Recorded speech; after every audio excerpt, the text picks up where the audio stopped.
नमस्कार दोस्तों। अपन राजपूताना के इतिहास का अध्ययन कर रहे हैं। उनमें सबसे पहले आज हम चौहान वंश के इतिहास का अध्ययन करेंगे। चौहान वंश के इतिहास के अध्ययन से पहले मैं आपको थोड़ा सा पीछे ले चलता हूँ। चौहान वंश से पीछे नहीं, मैं बताता हूँ कि राजस्थान का इतिहास लिखना कब से प्रारंभ हुआ। आपने एक नाम सुना होगा, colonel Tod, colonel James toad.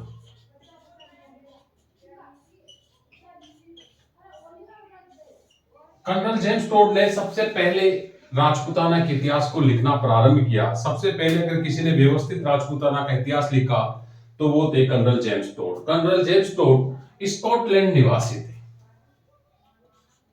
ये कहां के रहने वाले थे? स्कॉटलैंड के रहने वाले थे। और पश्चिमी राजपूताना रियासतों के इनको पॉलिटिक एजेंट बनाया गया। पश्चिमी राजपूताना रियासतों का पॉलिटिक एजेंट, पीए का मतलब पॉलिटिक एजेंट बनाया गया था। इनके गुरु का नाम यति ज्ञानचंद्र था।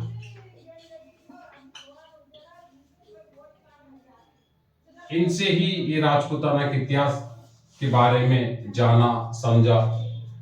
जैन साधु थे, इनसे ही इनको ज्ञान मिला था। और फिर इन्होंने एक बुक लिखी, वो सब आप जानते होंगे। कर्नल जेम्स टोड की बुक का नाम annals and antiquities of Rajputana. Annals and antiquities of Rajasthan. मतलब ये पहले इतिहासकार थे जिन्होंने राजस्थान के लिए राजस्थान शब्द यूज में लिया। याद रखना, बहुत बार पूछा जाता है, राजपूताना के लिए राजस्थान शब्द यूज में लिया था। राजस्थान और रायथल मतलब राजाओं के रहने का स्थान।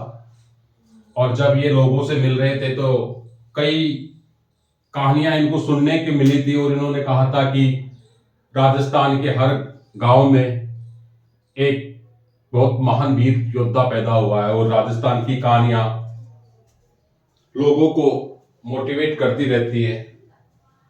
राजपूताना के इतिहास के ऊपर प्रकाश डाला उनकी दूसरी बुक का नाम, इसी बुक को central and western Rajput state of India के नाम से जाना जाता है। इनकी जो दूसरी बुक थी वो थी ट्रैवल्स इन वेस्टर्न इंडिया।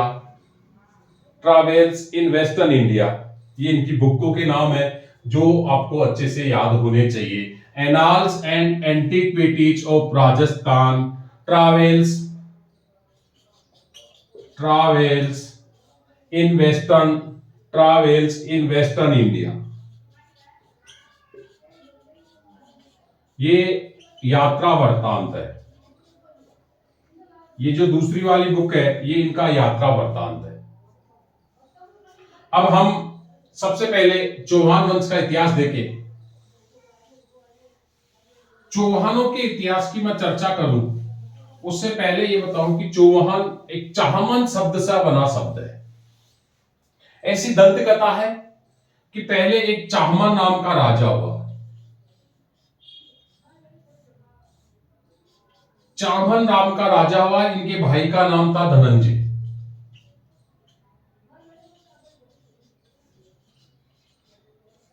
चाहमन के भाई का नाम था धनंजय।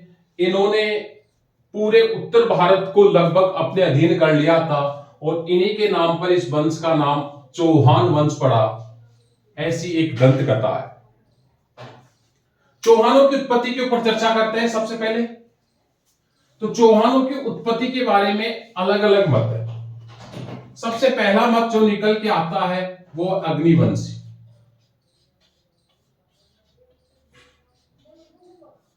अग्निवंशी मतलब हवन यज्ञ से पैदा हुए, ऐसा बताने वाले पहले इतिहासकार। और या इसका उल्लेख के मिलता है पृथ्वीराज रासो इस पुस्तक में मिलता है। पृथ्वीराज रासो में बताया गया है कि आबू पे ऋषि वशिष्ठ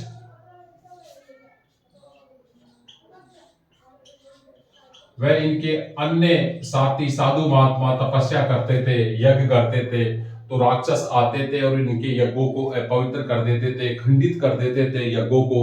तो इन यज्ञों को बचाने के लिए ऋषि वशिष्ठ ने एक यज्ञ का आयोजन किया और उस यज्ञ से 4 योद्धा पैदा हुए। उनके नाम प्रतिहार, परमार, चालुक्य और चौहान। याद रखना, सबसे इस यज्ञ में सबसे अंत में चौहान आए थे। ये क्वेश्चन पूछते हैं कि अग्निकुंडीय सिद्धांत में सबसे अंत में कौन सा योद्धा प्रकट हुआ था, तो सबसे अंत में प्रकट होने वाला योद्धा था चौहान।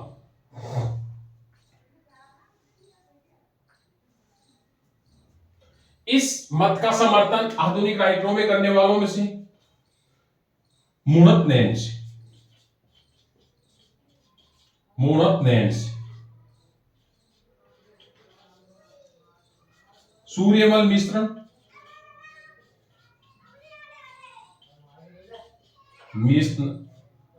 मूणत नैन्सी और सूर्यमल मिश्रण ने भी अग्निवंशी सिद्धांत को माना है कि ऐसे ही इन 4 योद्धाओं का जन्म हुआ था।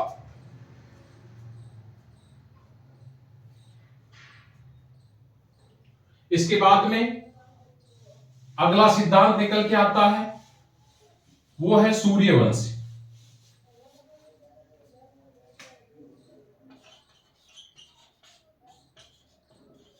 सूर्यवंश, इस सिद्धांत का उल्लेख हमें पृथ्वीराज विजय में मिलता है। पुस्तक है पृथ्वीराज विजय, इसमें मिलता है। और हमीर महाकाव्य, हमीर रासो, पृथ्वीराज विजय, हमीर महाकाव्य, हमीर रासो, विग्रहराज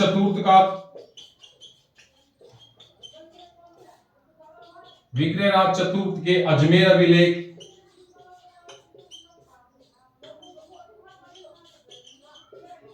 और आधुनिक राइटरों में G.H. ओझा जी, गौरीशंकर हीराचंद ओझा, इन्होंने ही राजस्थान का इतिहास लिखा था। इनके इतिहास में मतलब हर रियासत का अलग अलग इतिहास लिखा था इन्होंने।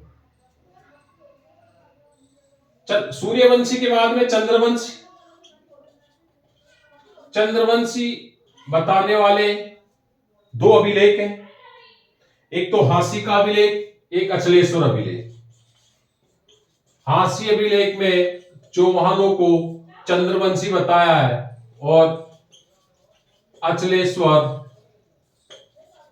अभिलेख में भी चौहानों को चंद्रवंशी बताया। अचलेश्वर सिरोही में पड़ता है।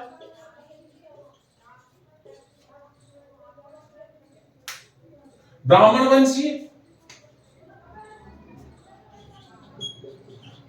अगला जो मत है वो ब्राह्मण वंशी बताने वाले एक तो सबसे ज्यादा पॉपुलर अभिलेख जिसको नाम आप सभी ने सुना होगा, बिजोलिया अभिलेख, जिसके ऊपर हम विस्तार से अध्ययन करेंगे। बिजोलिया अभिलेख के ऊपर एक अलग से वीडियो बनाएंगे। एक बार आप सभी चैनल को सब्सक्राइब करें, वीडियो को लाइक करें और ज्यादा से ज्यादा लोगों को जोड़ने की कोशिश करें इस वीडियो से। जितने ज्यादा लोग जुड़ेंगे उनको उतना ही फायदा मिलेगा आने वाली बहुत सारी एग्जामों में, क्योंकि राजस्थान का इतिहास तो राजस्थान की हर एग्जाम के सिलेबस का मुख्य हिस्सा होगा। हम चर्चा कर रहे थे ब्राह्मण वंशी। ब्राह्मण वंशी किस किसने बताया? अभी बताया हमने बिजोलिया अभिलेख, वर्तमान भीलवाड़ा जिले में है।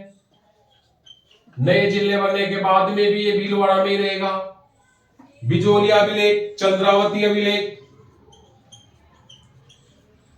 ये सिरोही में है। कायम रासो, कायम रासो नियामत खां ने लिखी थी। नियामत खां जो जॉन कवि के नाम से जाने जाते हैं। इन और दूसरे अभिलेखों के ऊपर तो हम विस्तार से चर्चा करेंगे, पर कायम रासो का आप याद रखना, नियामत खां ने लिखी थी, जॉन कवि के नाम से जाने जाते हैं। और ब्राह्मण वंशी बताने वालों में दशरथ शर्मा, आधुनिक राइटर में है दशरथ शर्मा, और इनकी बुक का नाम है the early Chauhan dynasty. The early Chauhan dynasty, the early Chauhan dynasty, ये बुक दशरथ शर्मा ने लिखी थी। बिजोलिया अभिलेख, चंद्रावर्ती अभिलेख, कायम रासो, दशरथ शर्मा की जो पुस्तक का नाम है द अर्ली चौहान डायनेस्टी। इनसे पता लगता है कि चौहान ब्राह्मण वंशीय थे। इसके बाद में एक पॉपुलर मत और है, विदेशी उत्पत्ति।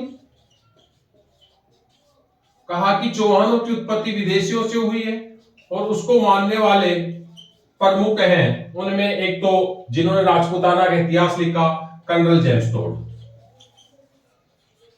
कर्नल जेम्स टोड, इन्होंने विदेशी क्यों माना, ये बात सोचनी है। इनका मानना था कि जो राजपूत है वो मीट मांस मदिरा पान करते हैं, और ये भारतीय परंपरा में तो है ही नहीं मीट मांस मदिरा पान। यहाँ पे तो इन चीजों का क्या है कि बंद है, तो विदेशी ये सब खाते पीते हैं। इसलिए इन्होंने इस खान पान रहन सहन के आधार पर इनकी तुलना विदेशियों से की, और माना कि ये सक्सीतियन से उत्पत्ति हुई मान बताते हैं कर्नल जेम्स टोड। जो इनके जीवनीकार थे विलियम क्रूक,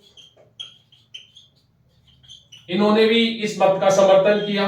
और एक अच्छे राइटर हुए B.A. स्मिथ, इन्होंने भी इस मत का समर्थन किया कि हां राजपूत विदेशी थे, चौहान भी विदेशी थे। इसके बाद में एक अभिलेख और मिलता है जो चौहानों को इंद्र का वंशज बताता है, इंद्र वंश, और वो है रायपाल का सेवाड़ी अभिलेख। इसके बारे में भी हम आगे जब चौहानों का इतिहास पढ़ना स्टार्ट करेंगे, राजा महाराजाओं के बारे में, तब इन अभिलेखों के बारे में हम पढ़ेंगे। अब अभी हमने उत्पत्ति के जो 6 सिद्धांत देखे, सबसे पहला देखा हमने अग्निवंशी। अग्निवंशी सिद्धांत देखा। अग्निवंशी में हमने देखा कि पृथ्वीराज रासो में इसका सबसे पहली बार उल्लेख के मिलता है। पृथ्वीराज रासो के बाद में इसका समर्थन करते हैं सूर्यमल मिश्रण और मुरत नैन्सी। उसके बाद में हमने सूर्यवंशी देखा। सूर्यवंशी में हम देखते हैं कि जी आधुनिक इतिहासकारों में तो गौरीशंकर हीराचंद ओझा जी और पृथ्वीराज विजय, हमीर महाकाव्य, हमीर रासो आदि ग्रंथों में इन चौहानों को सूर्यवंशी बताया गया। चंद्रवंशी में 2 अभिलेख थे, हांसी का अभिलेख और अचलवेश्वर अभिलेख। फिर चंद्रवंशी के बाद में हमने ब्राह्मण वंशी देखा। ब्राह्मण वंशियों में डॉक्टर दशरथ शर्मा को याद रखना। आधुनिक इतिहासकारों में उनकी बुक का नाम पूछा जाता है, उनकी बुक का नाम है द अर्ली चौहान डायनेस्टी। इसके बाद में ब्राह्मण वंशी में बिजोलिया अभिलेख भी इनका समर्थन करता है, कायम रासो इसका समर्थन करता है। और फिर इसके बाद में हमने देखा विदेशी उत्पत्ति colonel James Tod, William Crooke, B.A. Smith, और इंद्रवंशी में रायपाल का सेवाड़ी अभिलेख। ये इनकी उत्पत्ति के ऊपर अलग अलग मत हैं, पर जो भी मत हो वो सब अपने अपने हिसाब से बताएं। पर चौहान ये ना विदेशी थे, ये देसी थे, अपने यहीं के थे। और इन्होंने एक समय लगभग 1100 तक तुर्कों को भारत में आने से रोके रखा।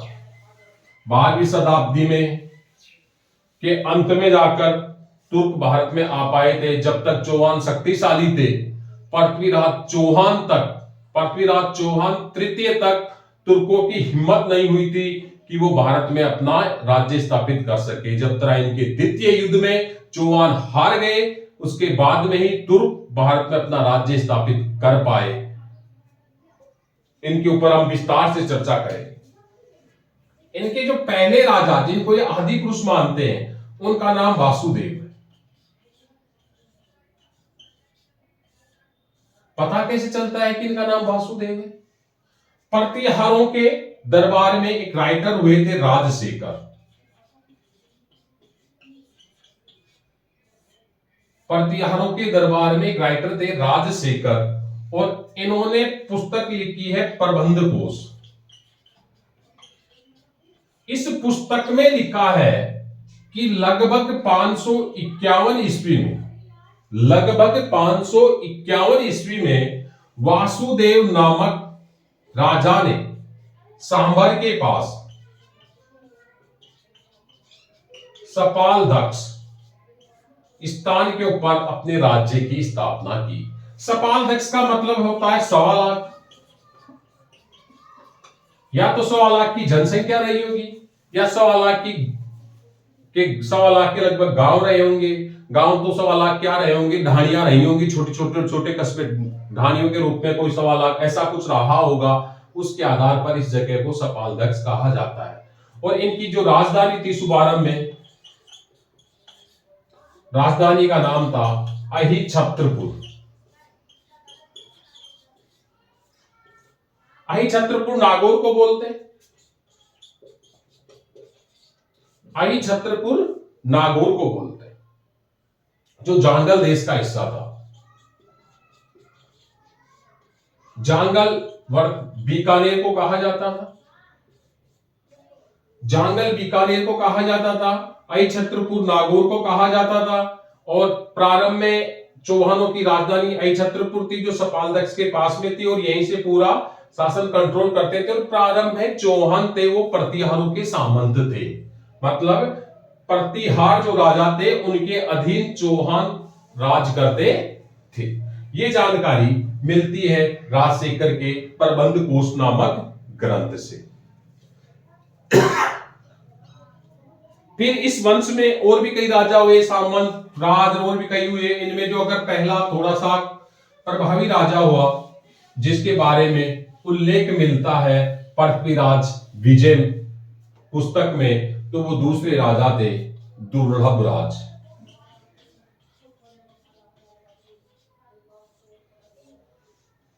इनका उल्लेख मिलता है पृथ्वीराज विजय पुस्तक में भी। और इसमें क्या कहा गया है? इसमें कहा गया है कि दुर्लभ राज प्रतिहार शासक, प्रतिहार शासक वत्सराज की तरफ से, वत्सराज की तरफ से त्रिपक्षीय संघर्ष में भाग लिया।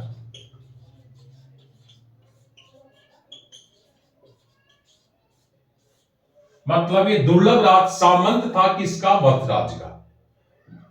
दुर्लभ राज सामंत था वत्सराज का, इसीलिए इनकी तरफ से युद्ध में भाग ले रहे थे। कौन से में? त्रिपक्षीय संघर्ष। त्रिपक्षीय संघर्ष क्या है? ये लगभग 200 वर्षों तक चलने वाला एक संघर्ष है। इसके ऊपर मैं संक्षिप्त आपको बता दूं। त्रिपक्षीय संघर्ष, अगर ये भारत की स्थिति देखें तो यहां पे एक शासन हुआ करता था, यहां पे शासन करने वाले थे राष्ट्रकूट। ये इधर राजपूताना वाला एरिया गया था, यहां पे थे प्रतिहार, और ये बंगाल के पास में यहां पे थे पाल। हुआ क्या कि जब हर्षवर्धन शासन कर रहा था तो हर्षवर्धन की राजधानी हुआ करती थी कन्नौज, जो वर्तमान यूपी में। हर्षवर्धन की राजधानी थी कन्नौज, और उस समय हर्षवर्धन के समय कन्नौज एक बहुत बड़ा व्यापारिक केंद्र बन गया था। हर्षवर्धन की मृत्यु के बाद में यहां पे कोई ढंग का राजा बैठा ही नहीं गद्दी पे, सारे के सारे मुंगली थे। जो बैठा, जो आयो और वही गयो। अब क्या हुयो? अरे से पाल चाले आ गए और पाल कन्नौज के ऊपर राज कर लिया। ये इस बात का पता चला प्रतिहारों को कि कन्नौज की गद्दी पे ऐसे ही बुंगल राजा बैठे हुए हैं। तो इन्होंने अपनी सेना ली, कन्नौज पे इन्होंने अपना अधिकार कर लिया। इधर से राष्ट्रकूट उठे और ये भी कन्नौज पहुंच गए। तो दक्षिण भारत की कोई पहली शक्ति थी जो उत्तर भारत में आक्रमण कर रही थी, तो वो राष्ट्रकूट थे। इन्होंने यहां आक्रमण किया तो यहां पे प्रतिहार राजा था, प्रतिहारों को इन्होंने हराया, प्रतिहार वापस इधर चले गए। अब जब ये इधर आए तो इधर के जो आसपास के दूसरे राजा थे, इन्होंने एक संघ बना लिया और उन्होंने राष्ट्रकूटों के राज्य के ऊपर आक्रमण किया। यहां अव्यवस्था हुई तो यहां से राष्ट्रकूटों को इधर वापस प्रस्थान करना पड़ा। जब ये प्रस्थान किए तो पाल वापस इधर आ गए। जब ये बात इनको पता लगी तो ये वापस सेना लेके इधर से आ गए, इनका कब्जा हो गया। जैसे यह स्थिति सामान्य हुई, वापस अपनी सेना लेकर इधर आ गए।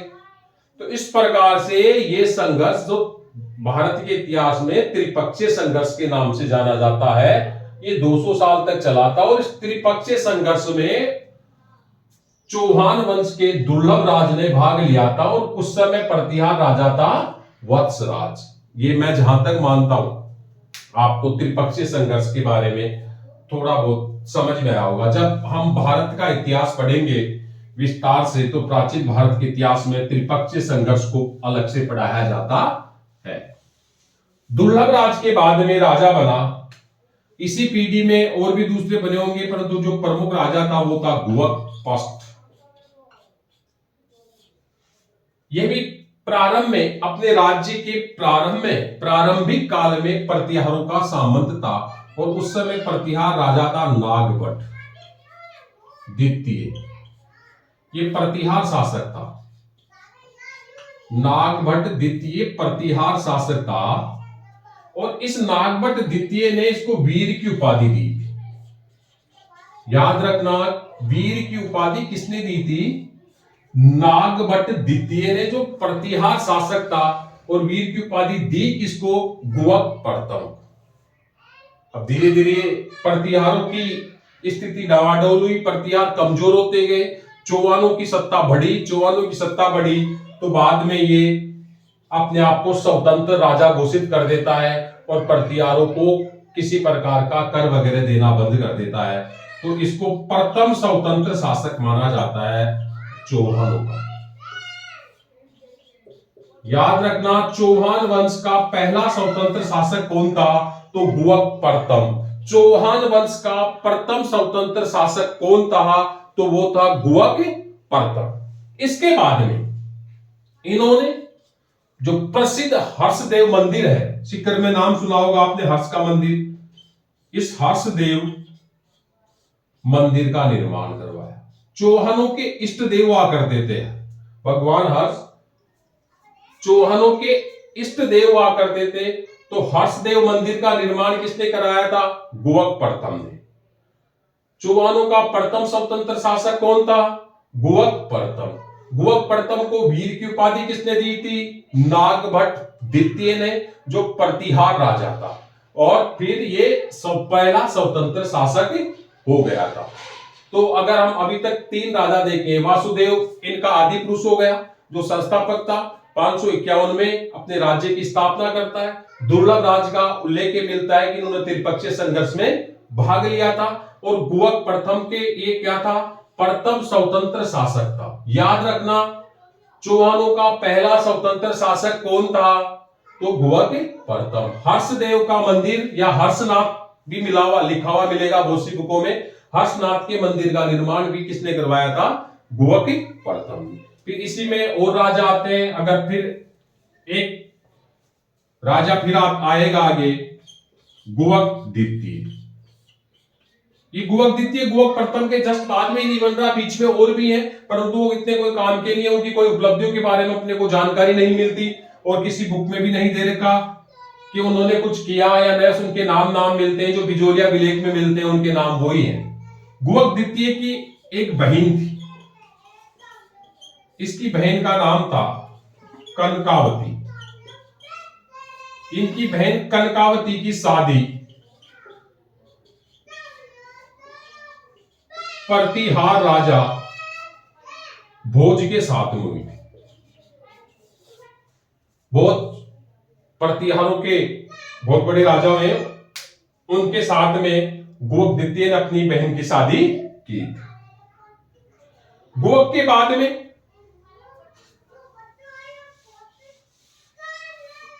देखो, अभी तक जो पढ़े उसमें सबसे इंपॉर्टेंट राजा था वो गुहक प्रथम। गुहक प्रथम के बाद में गुहक द्वितीय हुआ। गुहक द्वितीय के बाद में आता है चंदन राज।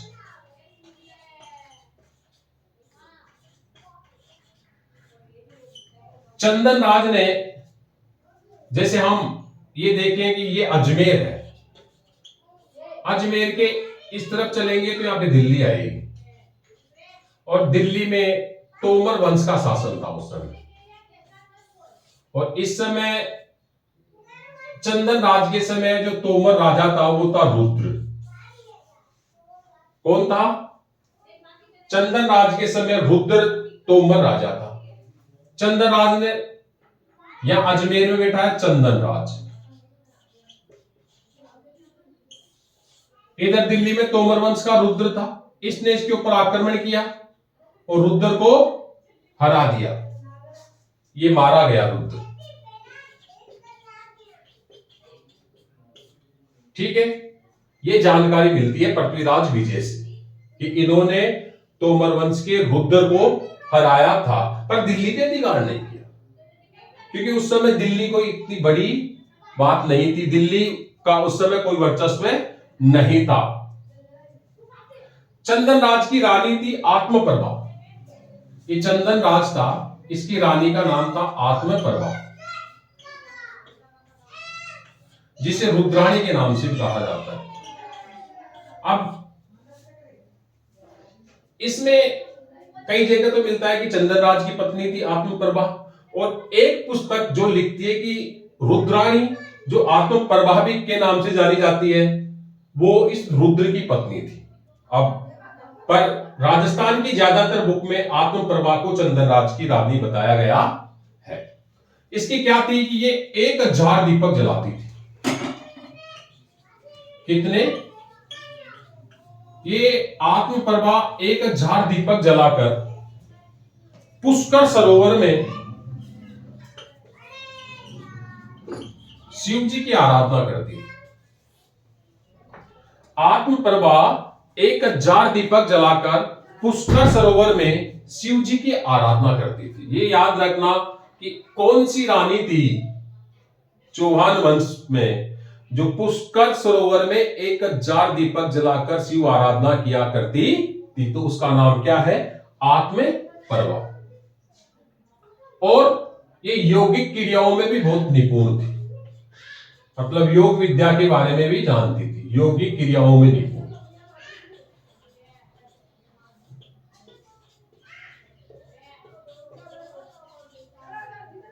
चंदन राज की पत्नी थी आत्मप्रभा, चंदन राज की रानी थी आत्मप्रभा, जो 1000 दीपक जलाती थी कहां? पुष्कर सरोवर में, और वहां पर शिव आराधना करती थी, जो यौगिक क्रियाओं में भी निपुण थी। चंदन राज कौन था? चंदन राज वही था जो तोमर वंश के रुद्र को मारा था। ठीक है, चंदन राज के बाद में वाकपति राज राजा बनता है। चंदन राज के बाद में जो अगला राजा आता है वो वाकपति राज है।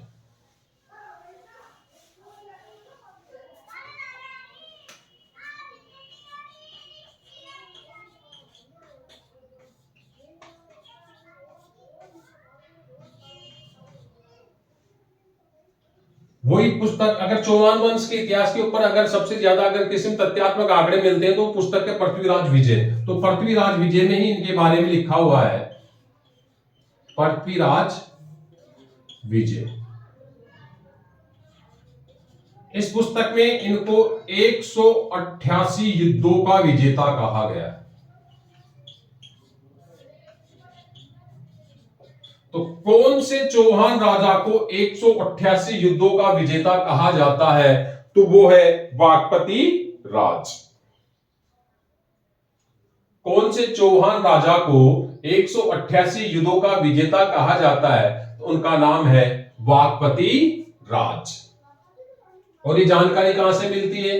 पुस्तक का नाम है पृथ्वीराज विजय, जो जयानक ने लिखी थी, और पृथ्वीराज चौहान तृतीय के दरबारी कवि थे। वाकपति राज का एक बेटा था लक्ष्मण राज। इनके पुत्र का नाम था लक्ष्मण राज। ये यहां से निकला और नाडोल की तरफ चला जाता है।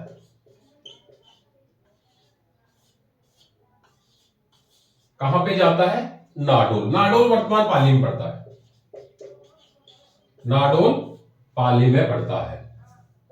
पाली का कोई नया जिला भी नहीं बना। अभी राजस्थान के मुख्यमंत्री जी ने 19 नए जिले बनाने की घोषणा की है, उनमें पाली का कोई टुकड़ा नहीं किया गया, पाली को संभाग बना दिया गया। नाडोल में जाता है और नाडोल में चौहान वंश की स्थापना करता है। तो जो चौहानों की नाडोल शाखा थी उसकी स्थापना की थी लक्ष्मण राज ने। और लक्ष्मण राज कौन था? वाकपति राज का बेटा था। नाडोल के चौहानों के बारे में अलग से पढ़ेंगे। उस समय चावड़ा राजपूतों का राज था, चावड़ाओं को हटाकर ये कौन? लक्ष्मण राज यहां पे चौहान वंश की स्थापना करता है।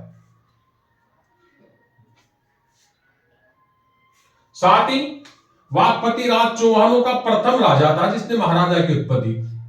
प्रथम राजा चौहान वंश में, चौहान वंश का पहला राजा था जिसने कौन सी उपाधि ली थी?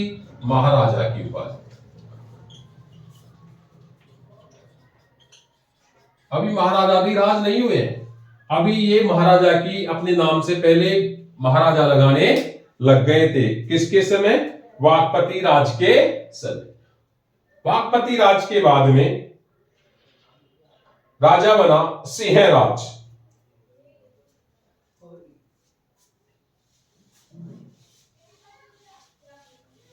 वाकपति राज के बाद में राजा बना सिंहराज।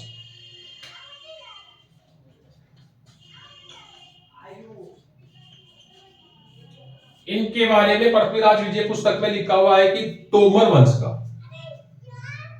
जैसे ये अजमेर, ये दिल्ली। अब इस समय दिल्ली का राजा था सलवण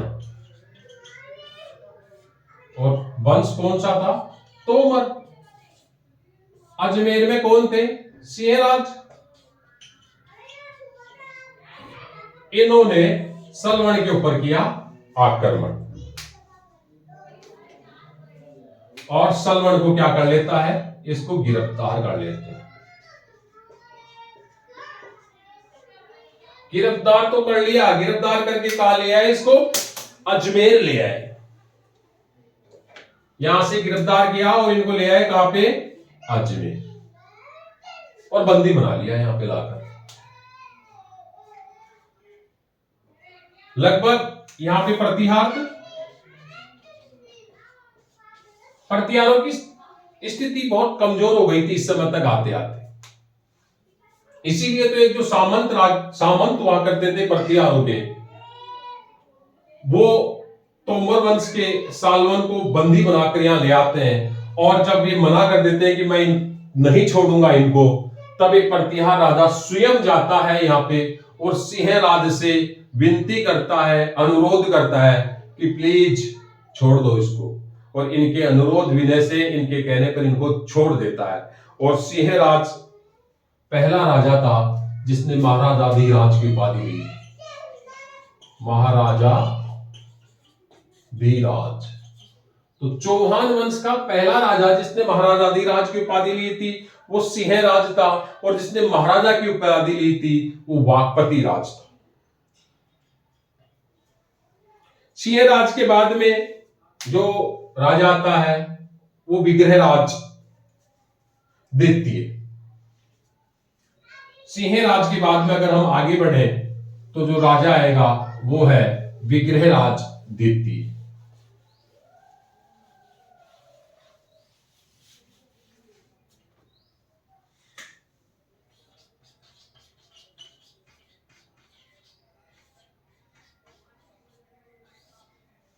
दोस्तों, विग्रहराज द्वितीय चालुक्य राजा मूलराज प्रथम को हराता है। ये अजमेर की इस तरफ चलेंगे तो गुजरात, गुजरात में एक जगह है अनिल पाटन, और इस अनिल पाटन का राजा था मूलराज फर्स्ट, और ये चालुक्य था। क्या था? चालुक्य था।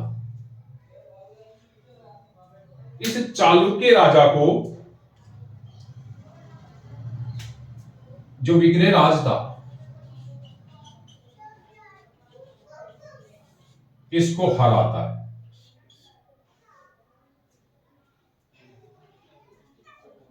और भड़ोच में अपनी कुलदेवी आशापुरा माता का मंदिर बनाता है। गुजरात में प्रसिद्ध मंदिरों में से एक मंदिर है आशापुरा माता। जो भड़ोच में आशापुरा माता का मंदिर किसने बनाया था? विग्रहराज द्वितीय ने। और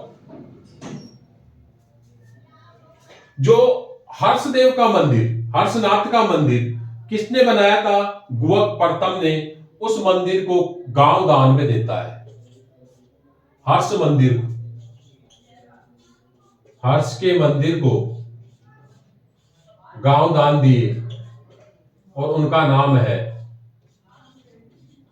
क्षेत्रकर और संकरक।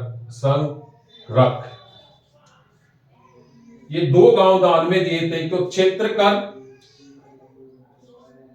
क्षेत्रकर और एक था संकरक। ये दो गांव दान में दिए थे। किसने? विग्रहराज द्वितीय ने। इनका पता कहां से लगता है? इनका पता लगता है हर्ष प्रशस्ति से, या हर्ष प्रशस्ति, हर्ष प्रस्तर। ये 973 ईस्वी की है। उसमें लिखा हुआ है कि विग्रहराज द्वितीय ने हर्ष मंदिर को क्षेत्रकर और संकरक नामक दो गांव दान में दिए थे। विग्रहराज के बाद में जो प्रसिद्ध राजा आता है वो है गोविंद द्वितीय। विग्रहराज के बाद में जो प्रसिद्ध राजा आता है वो है गोविंद द्वितीय।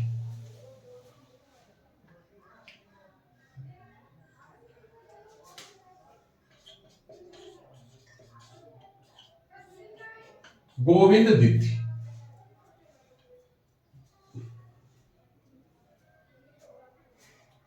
इनके बारे में मुस्लिम इतिहासकार फरिश्ता लिखता है कि इसने तुर्कों को मारवाड़ से आगे नहीं बढ़ने दिया। मतलब फरिश्ता लिखता है इसके बारे में,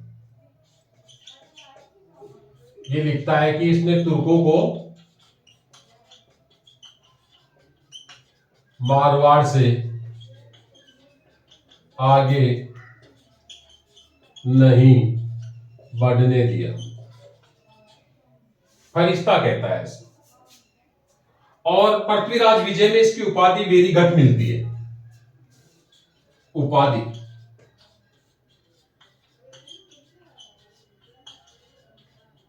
वेरीघट, शत्रु का दमन करने वाला।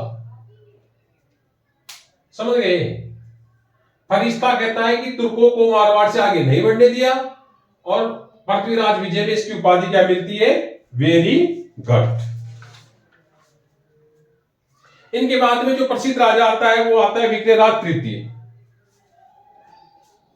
गोविंद द्वितीय के बाद में प्रसिद्ध राजा आता है विग्रहराज तृतीय, और विग्रहराज तृतीय को मालवा के राजा उदयादित्य ने सारंग नामक घोड़ा दिया था। विग्रहराज तृतीय, और इनको मालवा के राजा उदयादित्य, घोड़े का नाम याद रखना, सारंग अश्व दिया। बस यही जानकारी मिलती है, पृथ्वीराज विजय से जानकारी मिलती है कि विग्रहराज तृतीय को मालवा के राजा उदयादित्य ने सारंग अश्व दिया था। इसके बाद में जो प्रसिद्ध राजा आता है वो है पृथ्वीराज प्रथम। पृथ्वीराज प्रथम पृथ्वीराज फर्स्ट। इनके बारे में जो मिलता है कि इन्होंने सोमनाथ,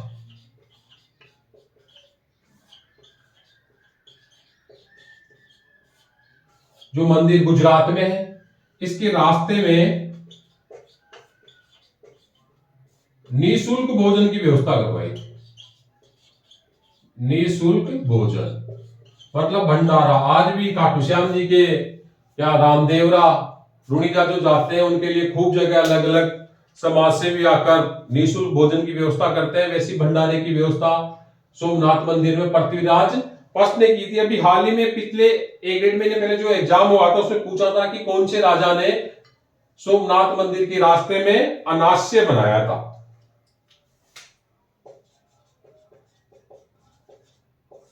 अनास्यम, ये अनास्यम बनाने वाले यही थे, पृथ्वीराज प्रथम। क्या नाम था?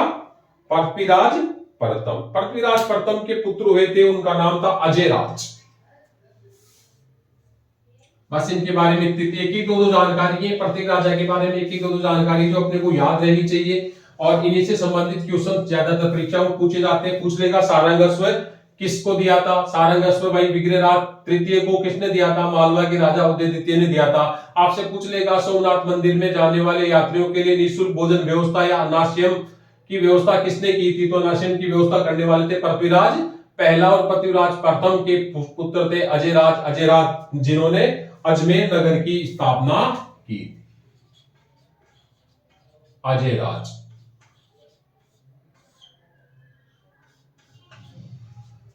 अजयराज ने 1113 में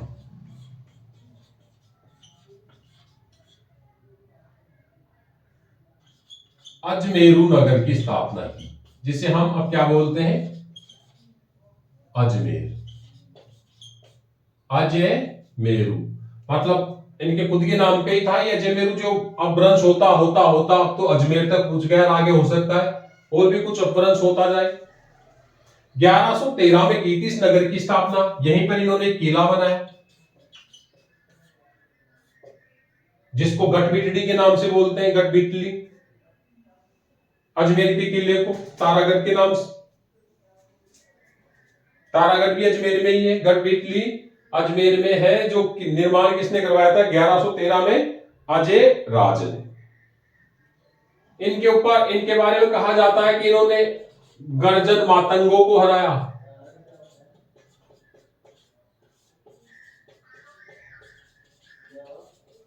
गर्जन मातंग मतलब गजनी में रहने वाले मुसलमान, तो इनको भी इन्होंने हराया। इन्होंने पार्श्वनाथ मंदिर को चांदी के कलश दिए थे दान में। पार्श्वनाथ मंदिर को कलश दान दिया। और सबसे बड़ी, ये कितने विद्वान थे, इनकी विद्वता का पता इसी से लगता है कि जब श्वेतांबर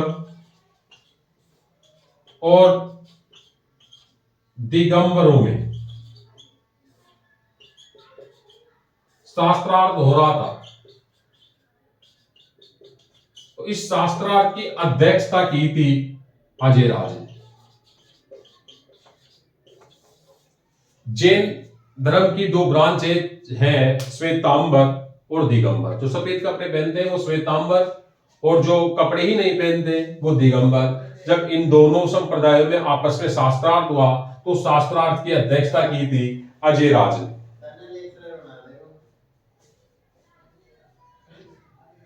अजयराज चौहान वंश का, याद रखना, चौहान वंश का पहला शासक था जिसने सिक्के चलाए। इन्होंने सिक्के चलाए। प्रथम शासक था चौहान वंश का जिसने सिक्के चलाए और इनके सिक्कों के ऊपर सोमल देवी, मतलब जो इनकी रानी थी उनका नाम था सोमल देवी, मतलब सोमल देवी नाम के सिक्के भी इन्होंने जारी किए थे, जो चांदी और तांबे के बने हुए थे। मतलब चांदी और तांबे से बने हुए सिक्के जारी किए थे अजयराज ने। अजयराज प्रथम शासक था चौहान वंश का जिसने चांदी और तांबे के सिक्के जारी किए थे। कुछ सिक्के थे जो सोमल देवी जो इनकी रानी थी उनके नाम पर भी इन्होंने जारी किए थे। जब ये उम्रदराज हो गए तो इन्होंने अंत समय में अपना राजपाट त्याग दिया और अपना राज्य त्याग कर मतलब त्याग करके अपने बेटे को राजा बना दिया इन्होंने, और ये स्वयं चले गए पुष्कर में और वहां पे जाकर तपस्या करने लगे।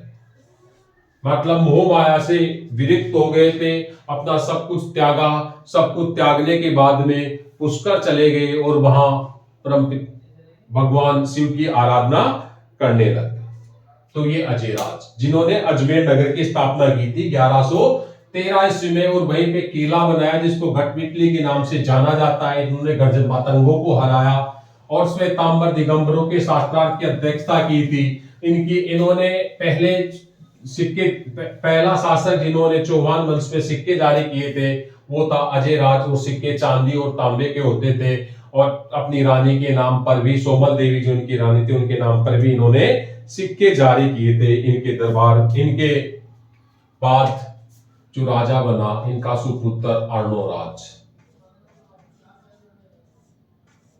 अर्णोराज जब राजा बना 1133 के लगभग की बातें हैं। राजा बना, राजा बनते ही थोड़े दिन बाद में तुर्कों का आक्रमण होता है 1135 में। तुर्कों का आक्रमण, तुर्क आक्रमण होता है सब। उस समय तक नागौर में लगभग तुर्कों ने अपना राज्य ही बना लिया था। नागौर में रहते थे तुर्क ज्यादातर। तो वहां से जैसे पता लगा कि नया नया राजा बना है तो इनके ऊपर आक्रमण किया। इनको बहुत जबरदस्त गुस्सा आया, अपनी पूरी सेना ले गए और जितने भी तुर्क आए थे आक्रमणकारी सबको काट दिया गया। यूं बोलते हैं कि वहां पास में एक तालाब था, इस तालाब में नरकंकाल ही नरकंकाल हो गए और इतने नरकंकाल हुए कि आसपास में बदबू आने लग गई, लोगों का रहना दूभर हो गया। तो फिर राजा ने इस तालाब की खुदाई करवाई और पास में जो नदी बहती थी उसका पानी इसमें डलवाया। ये नदी और इसका पानी इसमें आया तो इन नरकंकालों को हटाया, इसको पवित्र करवाया और जो झील बनी उस झील को आना सागर के नाम से जाना जाता है। मतलब तुर्कों को हराकर आना सागर झील का निर्माण करवाया था। और वो कौन से राजा थे? अर्णोराज। तुर्कों का आक्रमण इनको हराया, और कौन सी झील बनाई? आना सागर। आना सागर झील की स्थापना कैसे हुई ये कहानी आपकी समझ में आई होगी। इसके बाद में उस समय गुजरात का राजा था जयसिंह सिद्धराज। ये गुजरात और यहां का राजा था जयसिंह सिद्धराज। इसके ऊपर आक्रमण इसको हराता है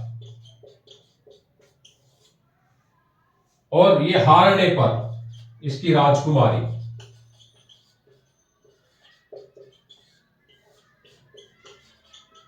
कांचन देवी, इसकी राजकुमारी कांचन देवी के साथ में विवाह करता है। जयसिंह सिद्धराज को हराता है और जयसिंह सिद्धराज की राजकुमारी पुत्री कांचन देवी के साथ में अर्णोराज की शादी होती है।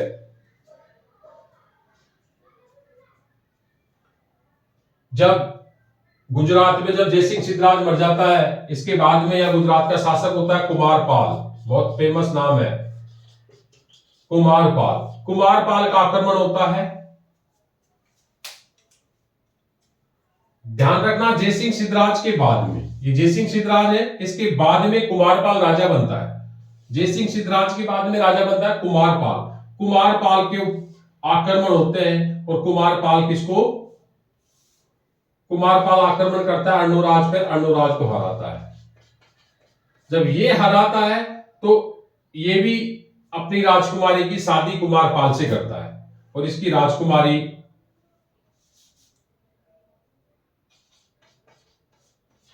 ये हार जाता है और फिर ये शादी करता है किससे? जिल्हन देवी से। जब पहली बार गुजरात का आक्रमण किया उस समय राजा था जयसिंह सिद्धराज। जयसिंह सिद्धराज को हराता है। जयसिंह सिद्धराज की राजकुमारी कांचन देवी से अर्णोराज शादी करता है। जब गुजरात का राजा कुमारपाल बनता है, कुमारपाल अर्णोराज पे आक्रमण करता है, अर्णोराज को हराता है, अर्णोराज की राजकुमारी झिल्लर देवी से शादी करता है। कंफ्यूज नहीं होना। और इन्होंने पुष्कर में वराह मंदिर का निर्माण करवाया था। इनकी सांस्कृतिक उपलब्धियों में देखे तो पुष्कर में वराह मंदिर का निर्माण करवाया था।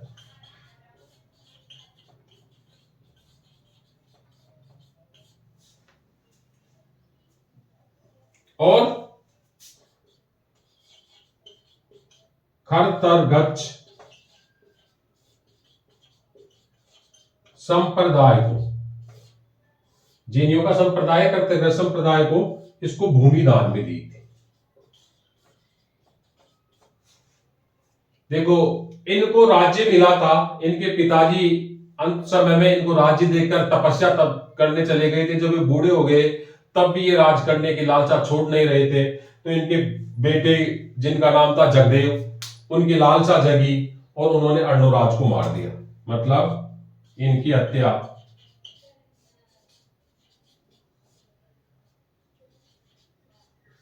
जगदेव कर देता है। जगदेव इनका पुत्री था। इनके पुत्र जगदेव के द्वारा इनकी हत्या कर दी जाती है। इतना समझ में आया होगा। अर्णोराज ने तुर्कों को हराया, आना सागर झील बनाई। गुजरात में जयसिंह सिद्धराज को हराया, जयसिंह सिद्धराज की पत्नी कांचन देवी से शादी की। कुमारपाल जब गुजरात का शासक बना तो कुमारपाल से ये हार जाता है और अपनी पुत्री जिल्हन देवी का विवाह कुमारपाल से करता है। पुष्कर में वराह मंदिर का निर्माण करता है और खत्तरगच्छ संप्रदाय को भूमि दान में देता है। अंत में इनका पुत्र जगदेव इनको मार देता है और जगदेव राजा बन जाता है।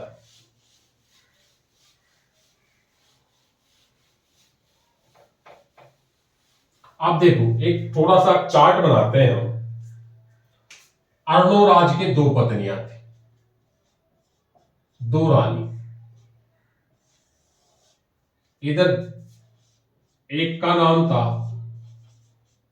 सुदाव, एक का नाम था सुदवा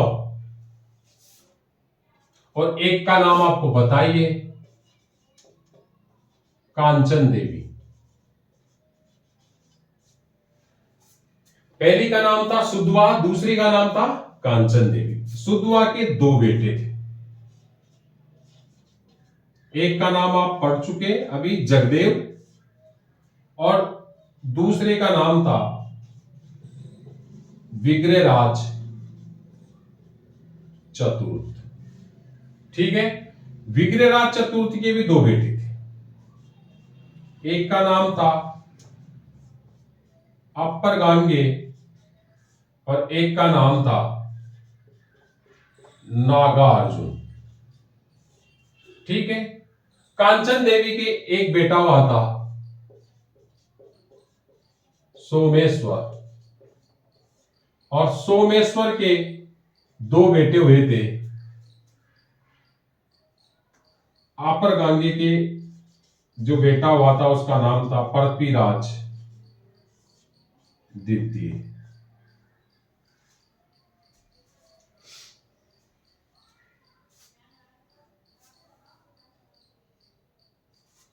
सॉरी, इसके जगदेव के हुआ था पृथ्वीराज द्वितीय।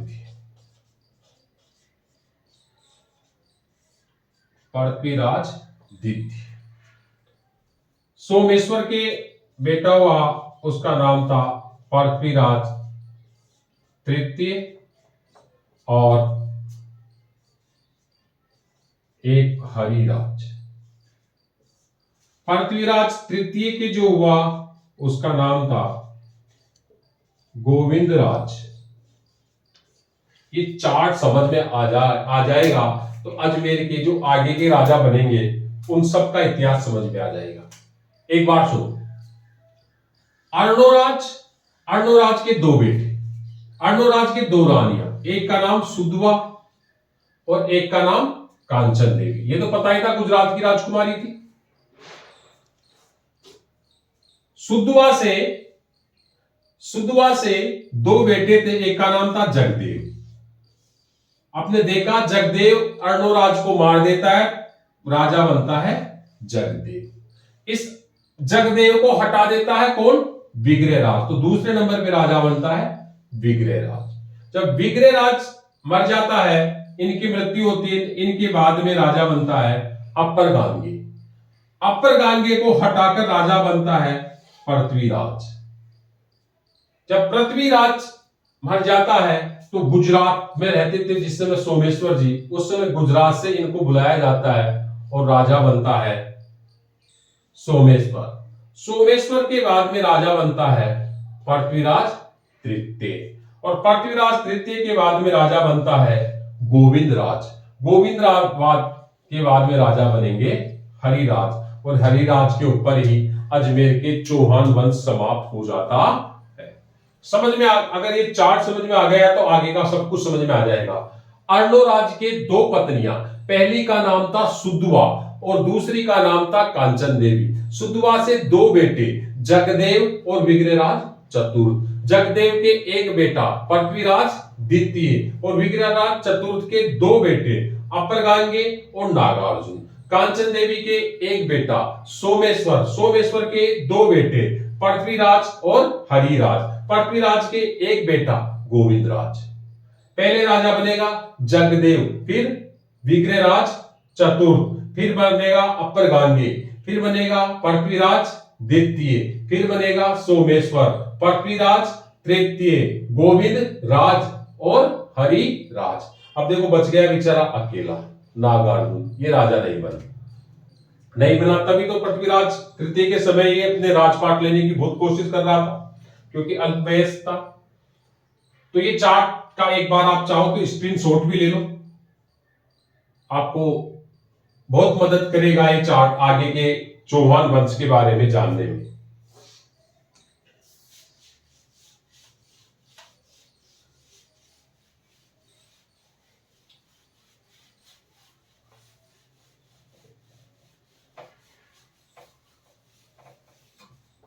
अब राजा बन गया जगदेव।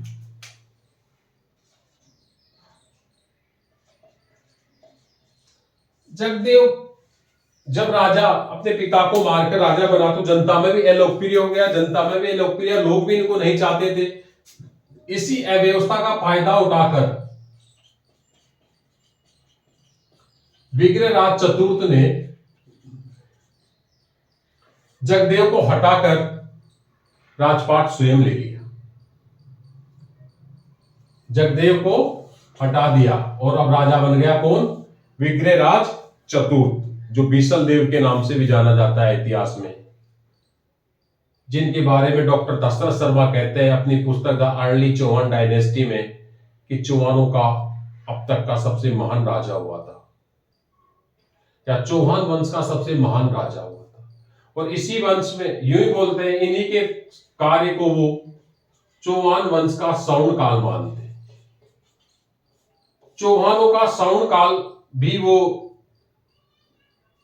विग्रहराज चतुर्थ के काल को ही मानते हैं। इनके आगे का हम विग्रहराज चतुर्थ से लेकर पृथ्वीराज चौहान तक का इतिहास हम अगले वीडियो में पढ़ेंगे। जय हिंद, जय भारत, जय राजस्थान। आपको ये वीडियो पसंद आएगा, आप इसको पूरा देखें और चैनल को सब्सक्राइब करें, ज्यादा से ज्यादा लोगों को शेयर करें और ज्यादा से ज्यादा लोगों को इस सीरीज से जोड़े।